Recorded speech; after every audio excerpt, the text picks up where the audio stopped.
देखो हम लोगों को अब चालू करना है ये वाला चैप्टर जिसका नाम है double entry system, book of prime entry, subsidiary book, cash book, journal, ledger, trial balance. ठीक है, तो सबसे पहले बात करेंगे हम लोग डबल एंट्री सिस्टम के बारे में। तो तुम लोग जानते हो लूका पैसियोली कौन था? You know who is Luka Pacioli? नाम तो सुने ही होगे क्लास 11th में। नहीं। देखो इट वाज 1494, मतलब 1494 की बात है। लूका Pacioli, the Italian mathematician, first published his comprehensive treatise on the principle of double entry system. The use of principle of double entry system made it possible to record only cash transaction but all mercantile transaction. देखो पहले हम लोग की accounting तुमको पता है ना, मैं अभी पिछले चैप्टर बता के आया हूँ कि दो टाइप की अकाउंटिंग होती है, कैश बेसिस ऑफ अकाउंटिंग और एक्रूअल बेसिस ऑफ अकाउंटिंग। तुमको पता है जब तक डबल एंट्री सिस्टम नहीं हुआ करता था तब तक हम एक्रूअल बेसिस नहीं कर पाते थे। क्यों नहीं कर पाते थे? क्योंकि we didn't know about the double aspect of any transaction. हम लोगों को बस इतना पता था कि कैश मिल रहा है, कैश जा रहा है, उस सिचुएशन में हम एंट्री पास कर सकते हैं, but we didn't know about the accrual concept. But जब डबल एंट्री सिस्टम आया लूका पैसियोली के द्वारा, तब हमको डबल एंट्री सिस्टम के बारे में पता चला।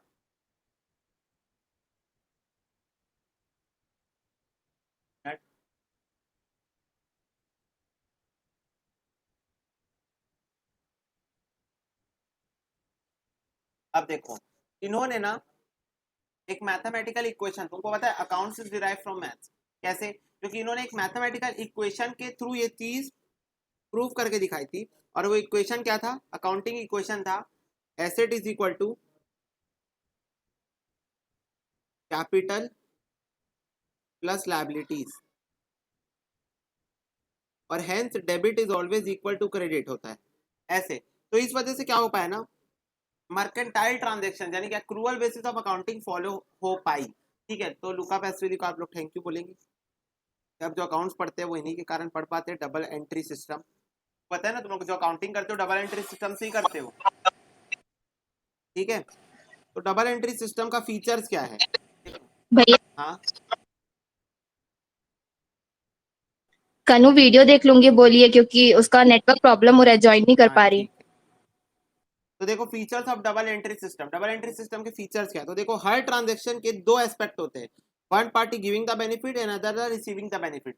मतलब एक बंदा बेनिफिट दे रहा होगा, दूसरा बंदा ले रहा होगा, एक परचेस कर रहा है, एक सेल कर रहा है, एक कैश दे रहा है, कैश ले रहा है। मतलब दो ट्रांजेक्टिंग पार्टी होती है हर ट्रांजेक्शन के अंदर।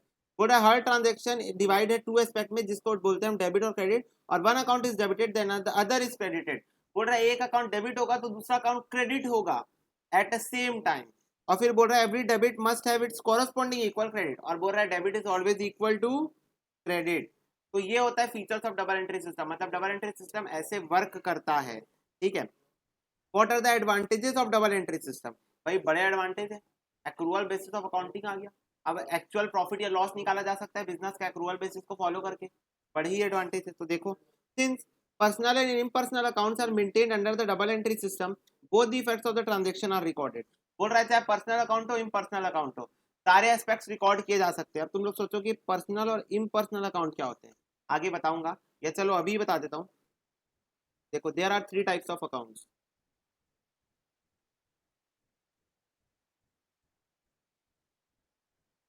फर्स्ट इज पर्सनल,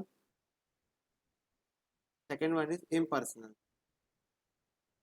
इम्पर्सनल के अंदर दो आता है, रियल एंड नॉमिनल।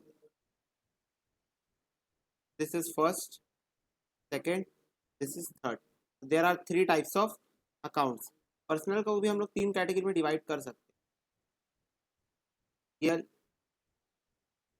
मतलब आर्टिफिशियल,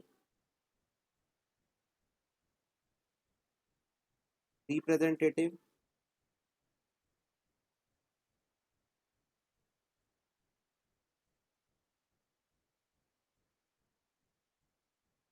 और रियल। रियल बेसिकली मतलब देखो थ्री टाइप्स ऑफ अकाउंट्स होते हैं। पर्सनल अकाउंट होता है, एक रियल अकाउंट होता है, एक नॉमिनल अकाउंट होता है।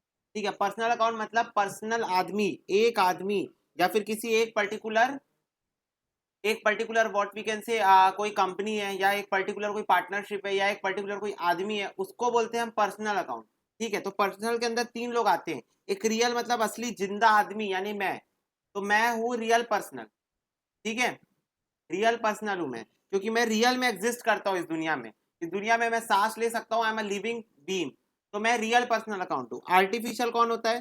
Company, partnership, one person company, ये सब आर्टिफिशियल है। इन लोग एक्चुअल में सांस नहीं लेते, लोग एक्चुअल में दुनिया में एग्जिस्ट नहीं करते, इन लोग आर्टिफिशियली दुनिया में एग्जिस्ट करते हैं, ठीक है, बनाए हुए हैं, बनाए हुए हैं। और थर्ड है रिप्रेजेंटेटिव। रिप्रेजेंटेटिव मतलब होता है कि हमको उसके बारे में पता तो है, पर we cannot write the name, otherwise in the place of name we write something else, like अगर मेरे को अपनी एम्प्लॉयज को सैलरी देना है, तो मेरे 5-10 एम्प्लॉय है, तो 5-10 एम्प्लॉय का मैं नाम लिखता हूँ कि मैं डायरेक्ट सैलरी लिखता हूँ, सैलरी पेड, 5-10 एम्प्लॉय का नाम लिखता हूँ, बताओ।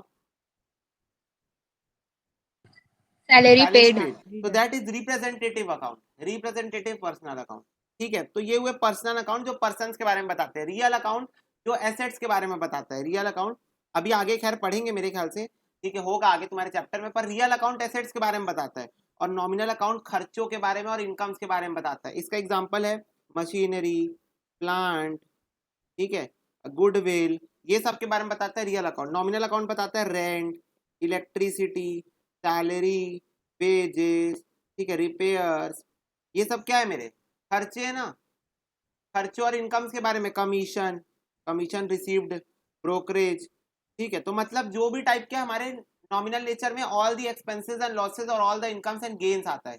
रियल अकाउंट में सारे एसेट्स आते हैं, टेंजिबल इंटेंजिबल कोई भी हो, और पर्सनल अकाउंट में सब आदमी लोग आते हैं। बताओ अकाउंट समझ में आया? 3 टाइप के क्या क्या अकाउंट होते हैं, बोलो।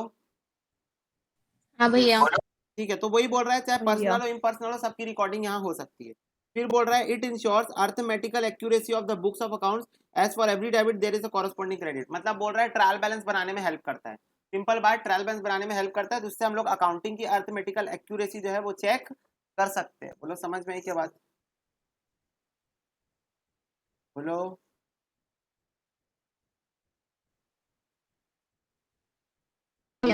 It prevents minimise fraud, moreover fraud can be detected early. बोल रहा है फ्रॉड होने से रोकता है ये, फ्रॉड होने से रोकता है, मतलब आप अकाउंटिंग करोगे तो फ्रॉड के चांसेस कम हो जाते हैं, ठीक है। एरर चेक हो जाता है और रेक्टिफाई हो जाता है, एरर्स को हम चेक कर सकते हैं, रेक्टिफाई कर सकते हैं। Balance of receivable payable are determined easily since the personal account are maintain. बोल रहा है बैलेंस ऑफ रिसीवेबल मतलब मेरे को जो पैसा मिलने वाला है, और बैलेंस ऑफ पेबल मतलब मुझे जो पैसा देना है, ये दोनों के बैलेंस बहुत आसानी से आइडेंटिफाई हो जाते हैं क्योंकि हम लोग पर्सनल अकाउंट्स मेंटेन करते हैं, ठीक है। और बिजनेसमैन कंपेयर कर सकता है फाइनेंशियल पोजीशन करंट ईयर की प्रीवियस ईयर से, क्योंकि फाइनेंशियल स्टेटमेंट हम बनाते हैं डबल एंट्री सिस्टम के अंदर, तो इससे क्या होता है इस साल की फाइनेंशियल स्टेटमेंट पिछले साल की फाइनेंशियल स्टेटमेंट के साथ कंपेयर करके ये देख सकता हूँ मेरी परफॉर्मेंस बढ़ी है या कम हुई है, ठीक है। डिसीजन मेकिंग में हेल्प करता है, भाई कंपेयर किया हो, कंपेयर क्यों किया हो, ताकि डिसीजन मेकिंग कर सकूं, प्रॉफिट हो रहा है तो और बढ़ाने का प्लान करूंगा, लॉस हो रहा है तो उसको रिकवर करने का प्लान करूंगा। The net operating result can be calculated by preparing trading and profit and loss account for the year ended and financial position, और बोल रहा है फाइनेंशियल स्टेटमेंट बनाने में हेल्प करता है। सीधी बात, ट्रेडिंग एंड पीएनएल और बैलेंस शीट बनाने में डबल एंट्री सिस्टम ही हेल्प करता है, ठीक है। बोल रहा है इजी बन जाता है गवर्नमेंट के लिए tax calculation, tax calculation government का क्या हो जाता है, इजी हो जाता है। और फिर फाइनली बोल रहा है it helps the government to decide the sickness of business unit and extend help accordingly. बोल रहा है गवर्नमेंट को हेल्प करता है कि जो उनकी कंपनी है वो कितनी सिक चल रही है, बीमार चल रही है, कितने लॉस में चल रही है, किस वजह से लॉस में चल रही है, उस वजह को ढूंढ के सही करने में हेल्प करता है, ठीक है, उस वजह को ढूंढ के सही करने में हेल्प करता है। समझ में आई क्या बात, बोलो समझ में आई क्या बात। हाँ भैया। चलो नेक्स्ट देखो, limitation of double entry system. Double entry system के लिमिटेशंस क्या है, बहुत सिंपल है, does not disclose all the errors. एक बात बताओ, रेक्टिफिकेशन ऑफ एरर नाम का चैप्टर कभी सुने हो, पढ़े हो, बोलो हाँ। तो एक बात बताओ, डबल एंट्री सिस्टम तो कर रहे थे ना, फिर भी गलती हो गई क्या, हुई कि नहीं हुई, हाँ हाँ हुई। यस। तो we can not claim that double entry system से सारी चीजें एक्यूरेट होती है, we can not claim, errors यहां पर भी होते हैं। Trial balance prepared under this system do not disclose certain types of error. एक बात बताओ, ट्रायल बैलेंस टैली हो गया, लेकिन कंपनसेटिंग एरर नाम सुने हो, नहीं याद होगा वैसे, क्लास 11 में पढ़े थे। कंपनसेटिंग एरर मतलब होता है, अच्छा एक बात बताओ ट्रायल बैलेंस क्या होता है, सबसे पहले मेरे को ट्रायल बैलेंस का मतलब बताओ, what is N trial balance. It is an statement which shows, arithmetic accuracy हाँ हाँ, इसीलिए यस, बताया है। अर्थमेटिकल एक्यूरेसी बताता है, मतलब सारे डेबिट्स का टोटल सारे क्रेडिट्स का टोटल दोनों साइड इक्वल आ गया, मतलब तुम्हारे अकाउंट की अर्थमेटिकल एक्यूरेसी सही है।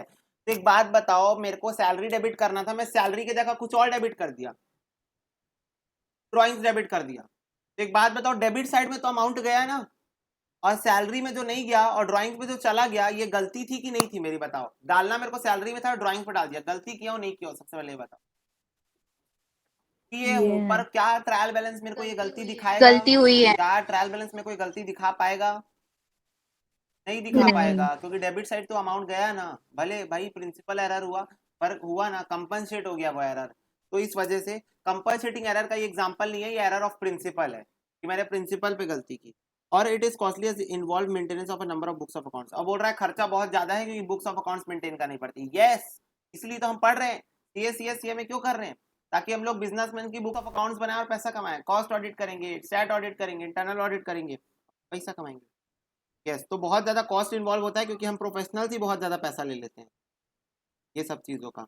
अब देखो, डेबिट और क्रेडिट का कॉन्सेप्ट बताने वाला है account. What is an account? Account क्या होता है? अकाउंट मींस लेजर ना। What is an account? What is an ledger we can से?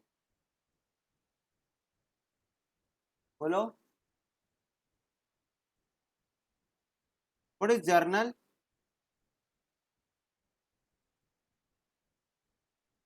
हेलो हेलो, जर्नल और लेजर क्या होता है? Principal book of entry. Principal book of entry. Principal book of entry को हम जर्नल बोलते हैं, जहां पर हम लोग पहली बार फर्स्ट टाइम कोई भी ट्रांजेक्शन को रिकॉर्ड करते हैं।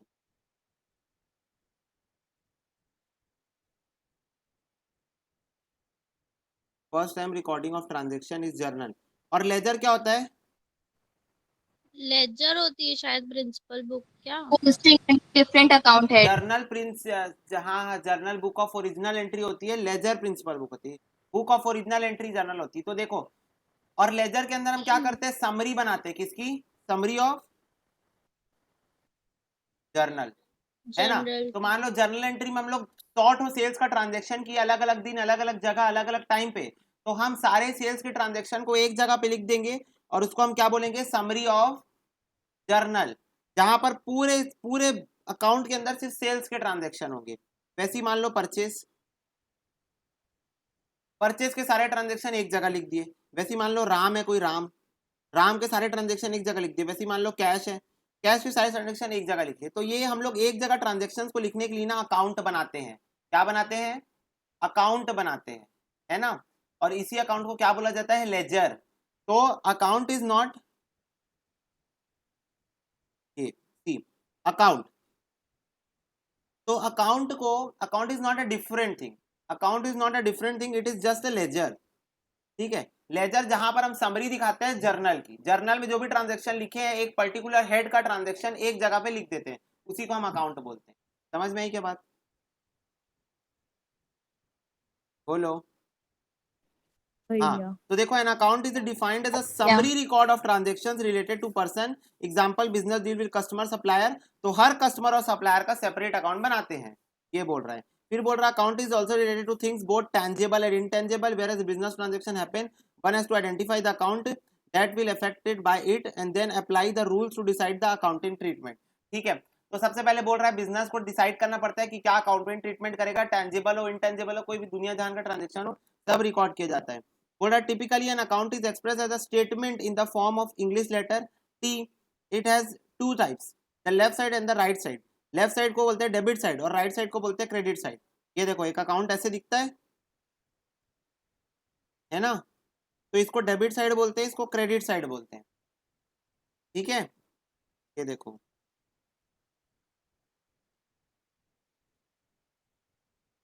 पर्टिकुलर्स अमाउंट, पर्टिकुलर्स अमाउंट, मतलब एक नॉर्मल फॉर्मेट बना रहा हूँ, इसमें डेट कॉलम भी आ सकता है। ये देखो, डेट, डेट।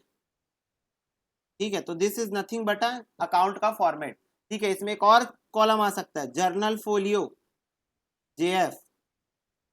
तो ऐसा दिखता है अकाउंट, याद है ना? बोलो कैसे नहीं याद होगा भाई, अभी तक हाँ कर रहे भैया। हैं accounting. The debit is denoted by DR and credit is denoted by CR. The convention is to write the DR and CR label on both side of the account shown below. इतना गंदा सा format दिया, ये देखो ऐसे दिखता है format, ठीक है। टाइप्स ऑफ अकाउंट्स में बता चुका हूँ, पर्सनल अकाउंट 3 टाइप का होता है, ये देखो यहाँ पर मैं रियल लिखा था, उसको नेचुरल पर्सनल लिखा है, ठीक है, ठीक है, नेचुरल भी, representative, tangible intangible real account में और नॉमिनल अकाउंट होता है, ये बता चुका हूँ ऑलरेडी क्या होता है, ठीक है।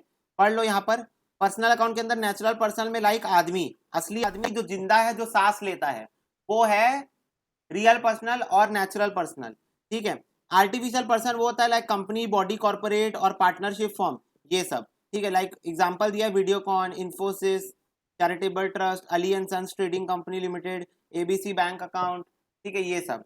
और there are could be representative account, representative मतलब उनका अमाउंट कलेक्टिवली लिखाया जाता है, एग्जाम्पल में देखो दिया होगा सैलरी, ठीक है, तो सैलरी का अकाउंट बनता है, सैलरी के अकाउंट में हर इंप्लॉय का नाम अलग अलग दिखता है, पर अलग अलग इंप्लॉय के नाम के अलग अलग अकाउंट नहीं बनते हैं, एक ही सैलरी का अकाउंट बनाता है जो सारे इंप्लॉय के नाम को रिप्रेजेंट कर देता है।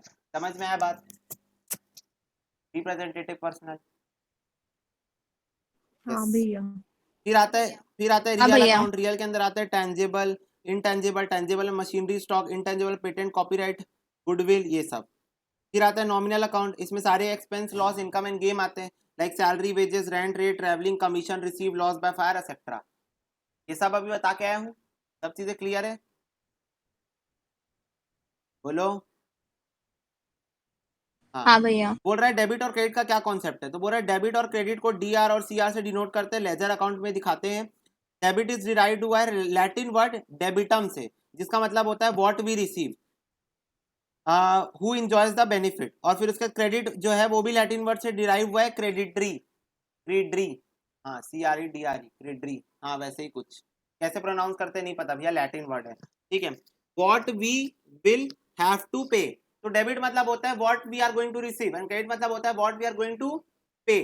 It is the source which sacrifice for the benefit, और ये वो बंदा होता है जो सेक्रीफाइस करता है अपने बेनिफिट के लिए, और डेबिट वाला बंदा गेन करता है क्योंकि वो बेनिफिट दिया हुआ रहता है, ठीक है। Source account for the transaction is credited as an entry made on the right side of the ledger account, अच्छा ये सब तो वो बता रहे हैं। बोल रहा है debit is equal to credit, ऊपर भी बता दिया हूँ। बोल रहा है टोटल डेबिट और टोटल क्रेडिट के बीच में जो डिफरेंस आता है उसको हम लोग बैलेंस बोलते हैं, बैलेंस ऑफ द अकाउंट। अब balance of the account depend करता है, अगर नॉमिनल अकाउंट का बैलेंस है तो बताओ कहाँ ट्रांसफर हो जाता है नॉमिनल अकाउंट का बैलेंस, साल के अंत में, साल के अंत में नॉमिनल अकाउंट का बैलेंस कहाँ ट्रांसफर कर देते हैं, बोलो। रेंट अकाउंट है, सैलरी अकाउंट है, किधर ट्रांसफर होता है? ट्रेडिंग एंड हाँ profit and PNL loss account में अकाउंट में ट्रांसफर क्या? हो जाता है। और बताओ मशीनरी अकाउंट का कोई बैलेंस आ जाए तो कहाँ ट्रांसफर होता है? बैलेंस शीट में, बैलेंस बैलेंस शीट में। ब्रॉट डाउन हो जाता है, ठीक है, बैलेंस कैरिड डाउन हो हाँ जाता है, बैलेंस हाँ। बीडी। तो there are two approaches for deciding an account is debit और क्रेडिटेड, तो American approach, British approach. American वाले बोलते थे ट्रांजेक्शन जो कि ओनर से रिलेटेड है, एग्जाम्पल कैपिटल, ये पर्सनल अकाउंट होते हैं। ट्रांजेक्शन जो लाइबिलिटी से रिलेटेड है, सप्लायर ऑफ गुड्स, ये भी पर्सनल अकाउंट होते हैं। क्यों?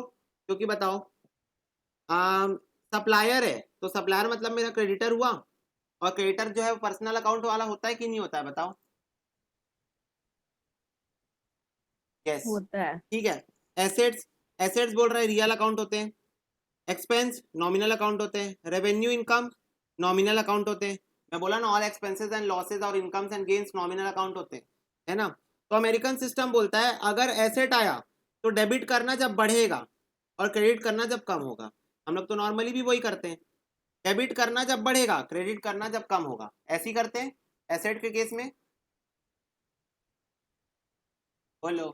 हाँ, हाँ जब भैया। एसेट मेरे हाँ पास भैया। आएगा तो डेबिट, जाएगा तो क्रेडिट।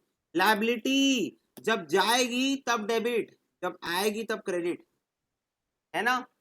जैसे मैं लोन लिया, लोन एंट्री क्या होती है, cash bank account debit to loan account, यही एंट्री होती है। तो एक बात बताओ, लोन बढ़ गया, लोन बढ़ गया, क्या लोन क्रेडिट हुआ?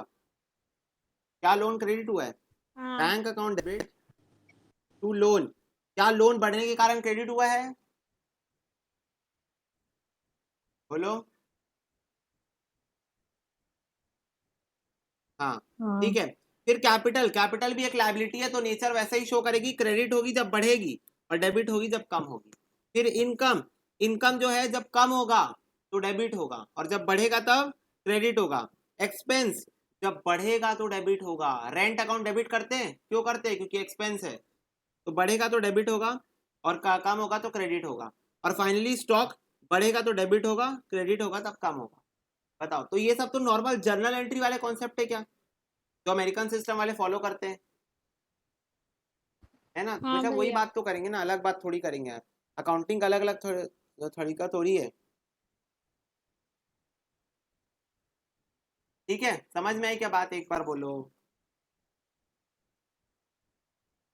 फिर हाँ ब्रिटिशर्स आए। भैया। हाँ ब्रिटिशर्स भैया। बोले, ब्रिटिशर्स हमको चिपका के चले गए अपने याला कॉन्सेप्ट और हमको बोले personal account, real account, nominal account follow करो। What is the rule for personal account? Debit the receiver, credit the giver. What is the rule for real account? Debit what comes in, credit what goes out. And what is the rule for nominal account? Debit all expenses and losses, credit all incomes and gains.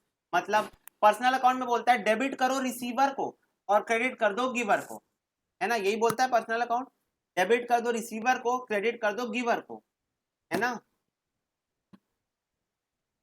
हाँ, फिर हाँ real भैया। Account बोलता है debit what comes in, जो आ रहा है उसको डेबिट कर दो। एसेट आ रहा है, एसेट रियल अकाउंट एसेट आ रहा है, डेबिट कर दो। जा रहा है, क्रेडिट कर दो।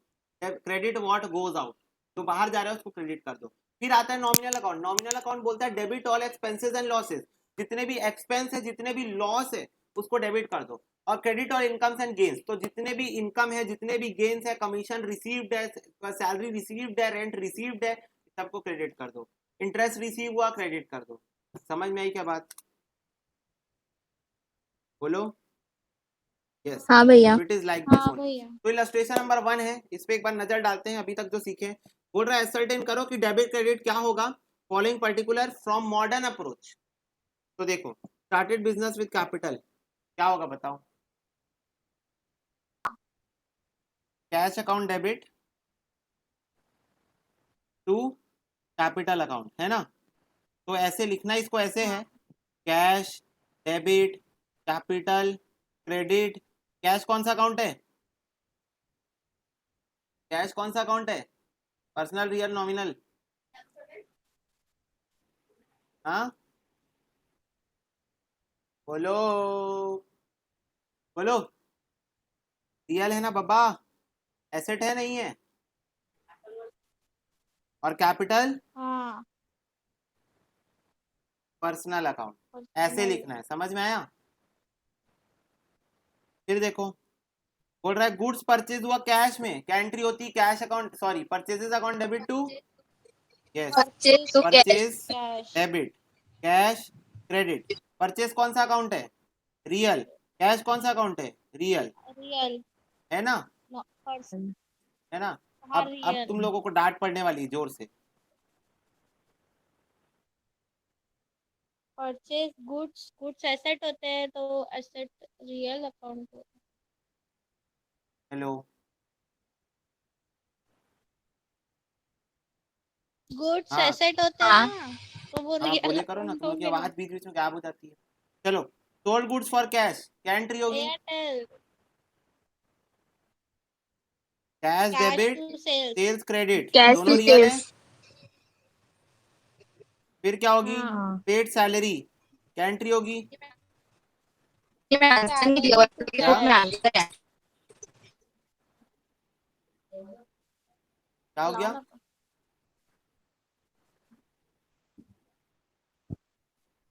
हमारी बुक में आंसर भी हाँ, दिया तो है, नहीं आपके में डाला नहीं ना दिया है। आंसर, इसलिए तो बोलता हूँ इससे पढ़े करो। वैसे भी बुक से पढ़ोगे तो सिर दर्द हो जाएगा, इतना सारा लिखा हुआ है उसमें। Salary debit, cash credit. Salary कौन सा अकाउंट है? अच्छा, सैलरी नॉमिनल। तो represent nominal. RT, personal representative account भी होता है। तो आप बताओ कौन सा अकाउंट लोगे सैलरी को?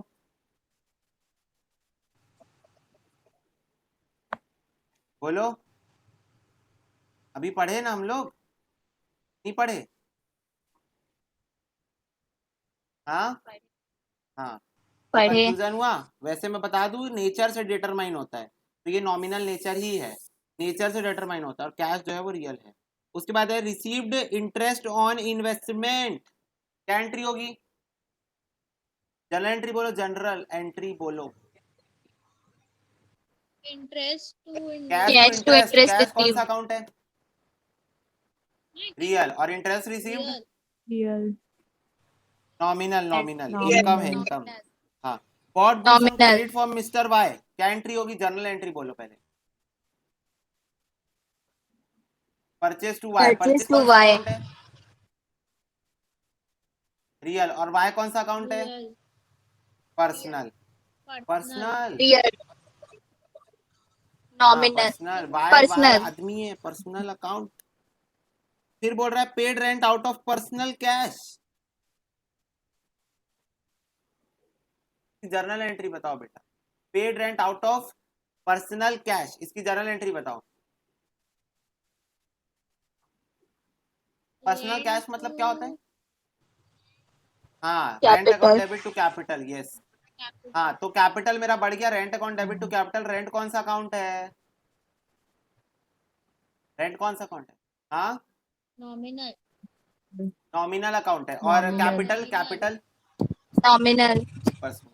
ठीक, Personal. फिर उसके बाद एज सर्टेन करो, डेबिट और क्रेडिट फिर से वही है, जर्नल एंट्री पास करना है, फिर तुमको बताना है। अच्छा, अकाउंटिंग इक्वेशन का क्वेश्चन आ गया ये। हाँ चलो, अकाउंटिंग क्वेश्चन बनाएंगे अब, मजा आएगा।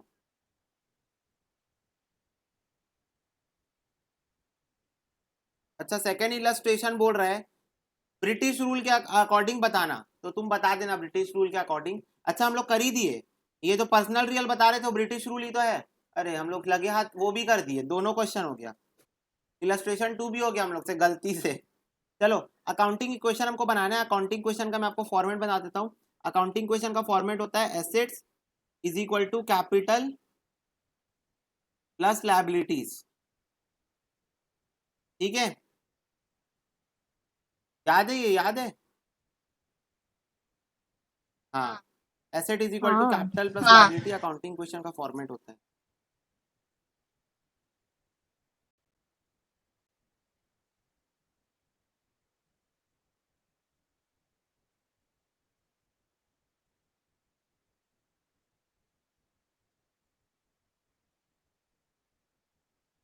सबसे पहले लिखाता है पर्टिकुलर्स, पर्टिकुलर्स में आता है ट्रांजेक्शन्स, फिर आएगा एसेट्स,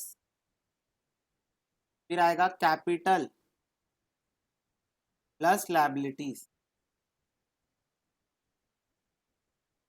कल से पूरा तामझाम लेके बैठना हाँ पड़ेगा ना, वो स्केल वेल और ये सब। ठीक है, अभी देख लो, खैर तुम लोग घर में इसको फिर रिपीट कर लेना।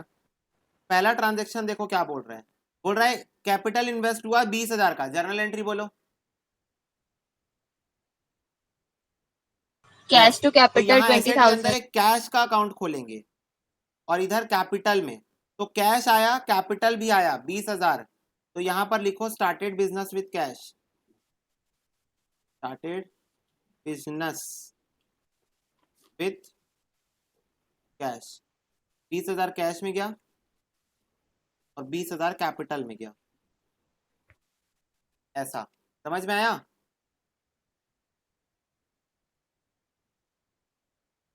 हाँ भैया.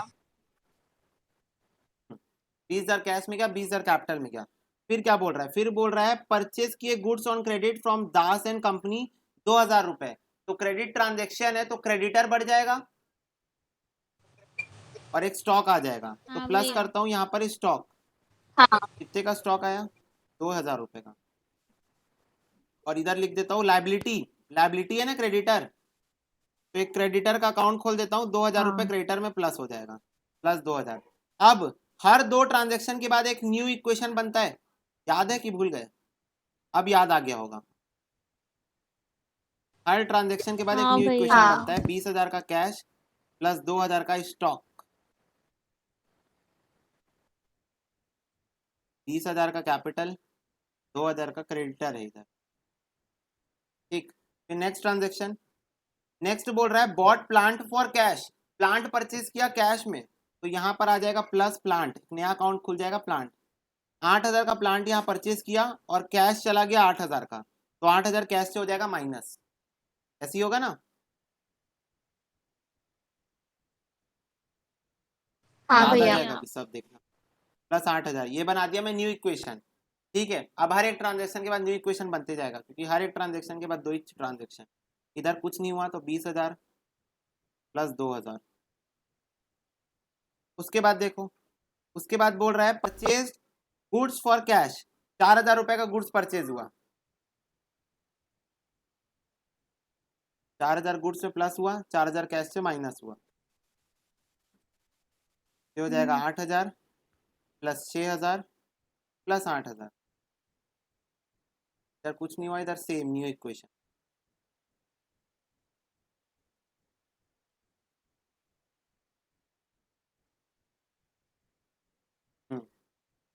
इसके बाद नेक्स्ट है sold goods for cash, cost 4,000 का था, 2,000 का प्रॉफिट 6,000 में। तो एक बात बताओ, गुड्स कितने का बिका? 4,000 का। पैसा कितना मिला? पैसा 6,000। क्या मेरे को 2,000 का प्रॉफिट हो गया है? 6,000। प्रॉफिट किसका होता है? बिजनेस का होता है, हाँ बिजनेस का। और asset is equal to capital plus liability में से बिजनेस का हाँ मालिक कौन है? कैपिटल। तो 2,000 का प्रॉफिट कैपिटल। कैपिटल को मिल जाएगा, प्लस हो जाएगा। तो ये फिर बना 22,000 प्लस 2,000। कोई भी प्रॉफिट कोई भी लॉस कैपिटल से प्लस माइनस होता है, कोई भी प्रॉफिट कोई भी लॉस। 8 9 10 14,000 plus 2,000 plus 8,000। उसके बाद देखो, paid to Das and company in cash 1,000 रुपए। दास एंड कंपनी को 1,000 पेमेंट कर दिए, तो 1,000 कैश से माइनस हो गया, 1,000 क्रेडिटर से माइनस हो गया, क्योंकि वो creditor he Das and company वाला बंदा था। तो ये हो गया 22,000 प्लस 1,000। ये कितना हो जाएगा? 13,000 प्लस 2,000 प्लस 8,000। क्लियर हुई बात? फिर बोल रहा है receive from B Banerjee 300। B Banerjee का तो ट्रांजेक्शन ही नहीं यार ऊपर, जबरदस्ती।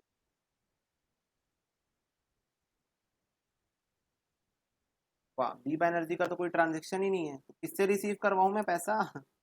वाह। कैश और कहाँ प्लस प्लस कर करूं? दो ना तो बस। कहाँ? कैपिटल में।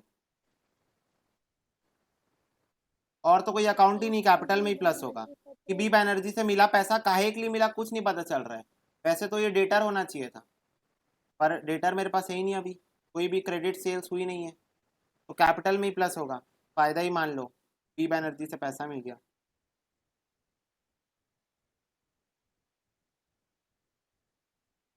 के बाद paid salary 6,000, receive interest 5,000, paid wages 3,000। 6,000 की सैलरी पे हुई, कैश से माइनस होगी, और कहां से माइनस होगी? कैपिटल। लाइबिलिटी। कोई भी खर्चा, कोई भी खर्चा कैपिटल से माइनस होगा, कोई भी इनकम कैपिटल में प्लस होगी। ठीक है? क्योंकि मेरा बिजनेस है, बताओ, मैं कोचिंग चला रहा हूँ, मेरा बिजनेस है, ठीक है? तो यहाँ जिस रूम में मैं पढ़ा रहा हूँ वहां का मैं रेंट देता हूँ, तो रेंट किसका खर्चा है? मेरा खर्चा है। तुम लोग दोगे रेंट? मैं दूंगा रेंट? हाँ, मैं दूंगा। इलेक्ट्रिसिटी आप चार्जेस दोगे। तुम लोग दोगे, मैं दूंगा। तुम लोग का जो क्वेश्चन पेपर बनता है, तुम्हारा जो भी बनता है, क्या बोलते हैं, ये नोट्स वोट्स जो भी बनते हैं, मैं नहीं बनाता हूँ, कोई और बनाता है। तो जो बनाता है उसको जो सैलरी देता हूँ, तुम लोग दोगे, मैं दूंगा। हाँ, मैं दूंगा। तुम लोग से जो फीस, तुम लोग की जो फीस दोगे। मिलती है, फीस, आप ही उस दोगे। फीस का सबसे बड़ा पोर्शन किसके पास जाता होगा?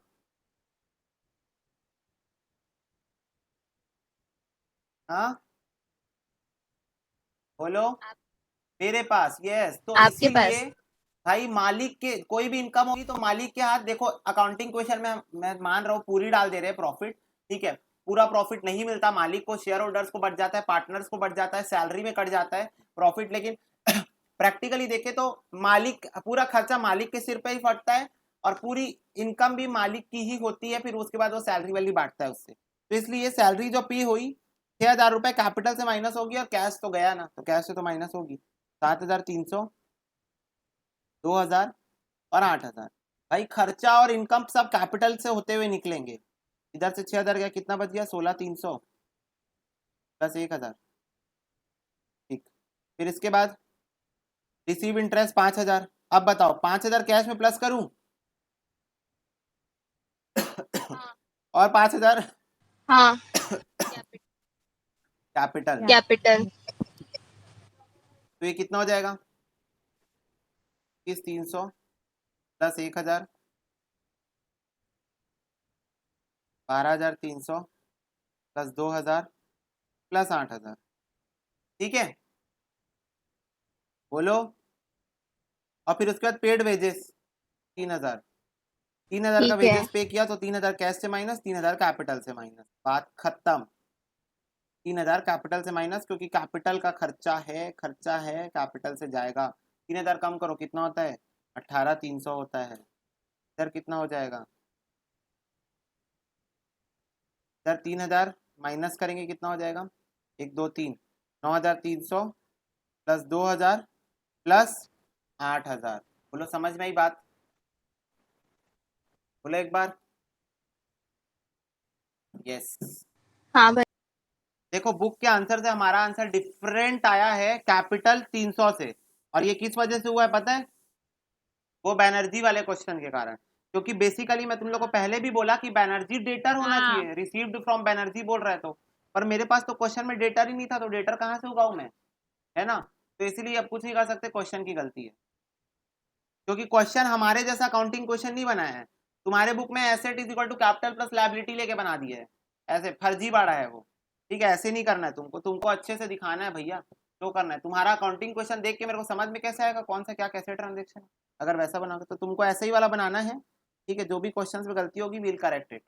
ठीक है, एग्जाम में वैसे क्वेश्चंस नहीं आते, ये बुक की गलती है, एग्जाम में तुमको ऐसे क्वेश्चन देखने को नहीं मिलेंगे।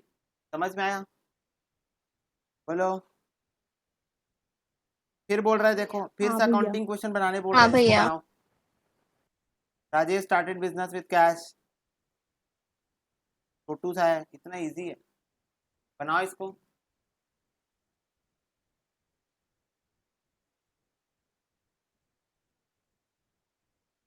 चलो ट्रांजैक्शन तुम लोग बोलते जाओ, अमाउंट तुम लोग बोलते जाओ, लिखते मैं जाऊंगा। फिर तुम लोग इसको घर में एक बार और, अगर नहीं बन रहा होगा, वैसे मेरे हिसाब से तो तुमको बन रहा है, नहीं बन रहा होगा तो यू मे ट्राई। ठीक है, देखो ट्रांजैक्शन नहीं भी लिखोगे तो चलेगा, सीरियल नंबर डाल सकते हो 1 2 3 4 करके। तो ये हुआ assets equal to capital plus liabilities. बताओ फर्स्ट ट्रांजैक्शन क्या है,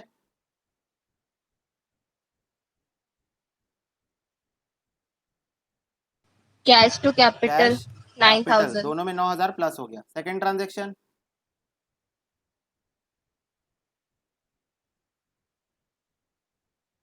second purchase transaction purchase to purchase to cash, cash तो प्लस हो जाएगा स्टॉक 1,700। और कैश से हो जाएगा माइनस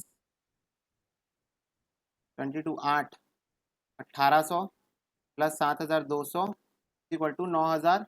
ये था मेरा new equation. Next purchase to कितना, क्रेडिटर 2,650।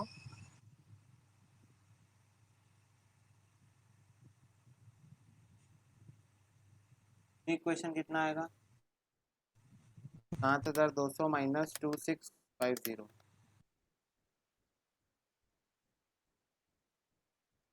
ये है new equation.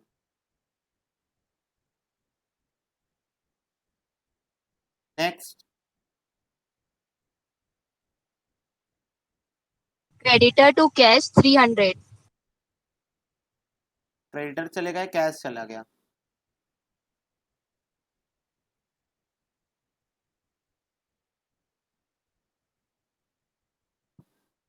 Next,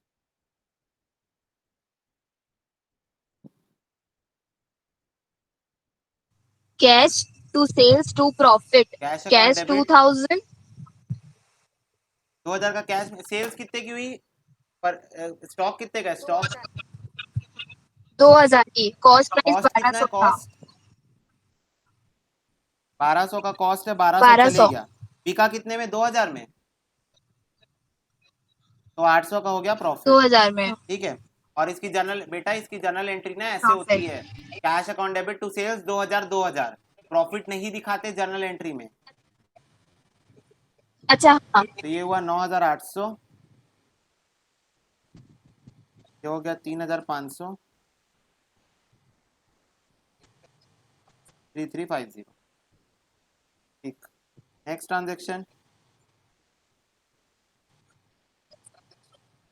business expense to cash 700.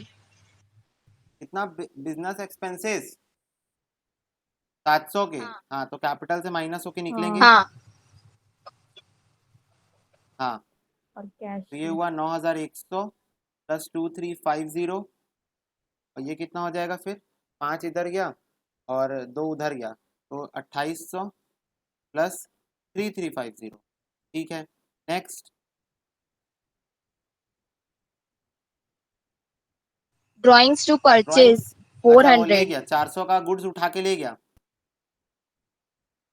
तो ड्राइंग्स।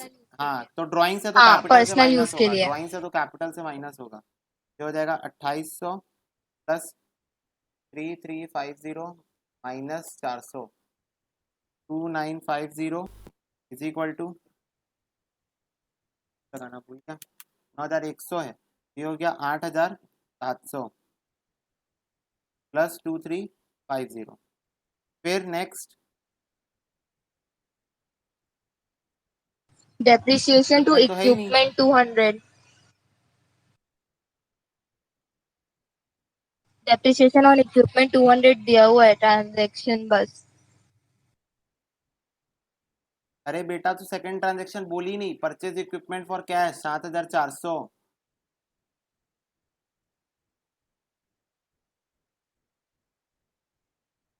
परचेज टू कैश बोली थी ना. परचेज नहीं था, वो हुआ परचेज नहीं था था, वो आप राइट भी की हो इक्विपमेंट था, देखो. इक्विपमेंट।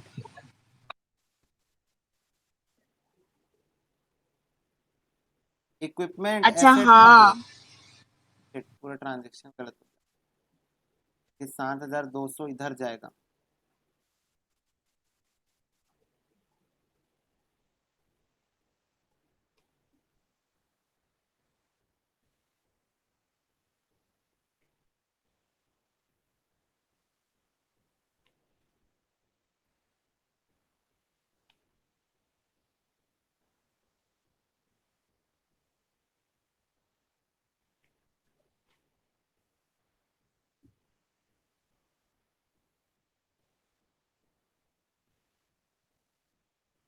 सेवन 400 है भैया. नहीं, 200 है ना, 400 है।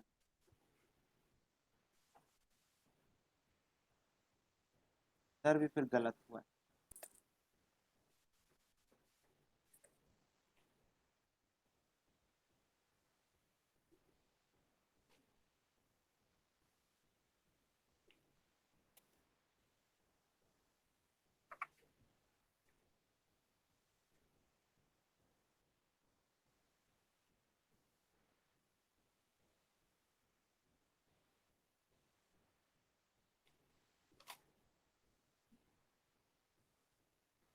कैश भी करना है करेक्ट, 1600 हो जाएगा, प्लस हो 1300,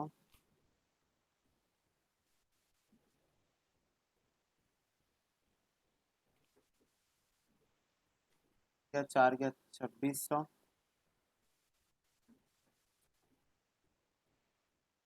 26। अब क्या डेप्रीसिएशन है, कितने का डेप्रीसिएशन है? तो 400 का डेप्रीसिएशन कटा। 200 का. अलग अलग कैसे बोल रहे थे? अलग अलग तुम लोग बुक में अलग अलग दे दिया है क्या? 200 का हाँ, depreciation. 200 का डेप्रीसिएशन है। हाँ, 200 मेरे है। में 200 है. देखो, 200 का डेप्रीसिएशन माइनस करते हैं, में से भी, में से भी, ये हो जाएगा 8500 प्लस 2350, ये हो जाएगा 2600 प्लस 1050 प्लस 7200। फिर नेक्स्ट क्या है? परचेज गुड्स फॉर कैश है ना। हाँ, purchase to cash 1600 1000. Plus 2050 plus 7200, 8500 plus 2350, और लास्ट ट्रांजेक्शन रेंट आउटस्टैंडिंग ना। तो रेंट आउटस्टैंडिंग कितना है? अमाउंट, अमाउंट कितना है? अमाउंट हाँ 200 रेंट 200 कैपिटल से माइनस हुआ और 200 रेंट लायबिलिटी में प्लस हो जाएगा रेंट आउटस्टैंडिंग के नाम से, आउटस्टैंडिंग एक्सपेंसेस के नाम से। ये 200 यहाँ प्लस हो गया आउटस्टैंडिंग एक्सपेंस के नाम से, तो ये हो जाएगा 8300 प्लस 2350 प्लस 200, ये कुछ नहीं था तो 1600 प्लस 2050 प्लस 7200। क्वेश्चन खत्म, पैसा हजम। तो टैली करके देख लेते हैं। 1600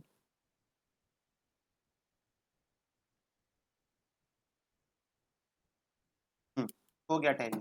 ठीक है, समझ में आया? बोलो। ये सब न्यू इक्वेशन था, न्यू हाँ भैया। Equation, new equation, new equation. ठीक, तो ऐसा अकाउंटिंग क्वेश्चन करना है। अब आगे तुम लोग देखना, क्वेश्चन ऐसे क्वेश्चन है ही नहीं इसके बाद। इसके बाद डबल एंट्री वगैरह देखना, एक्सरसाइज में कुछ क्वेश्चन होंगे तो कर लेना। बाकी तुम लोगों को याद आ गया होगा तो अच्छी बात है। ठीक है, कुछ प्रैक्टिस क्वेश्चन में भेज दूंगा। ठीक है, ठीक है, हाँ ओके, ठीक चलो। है।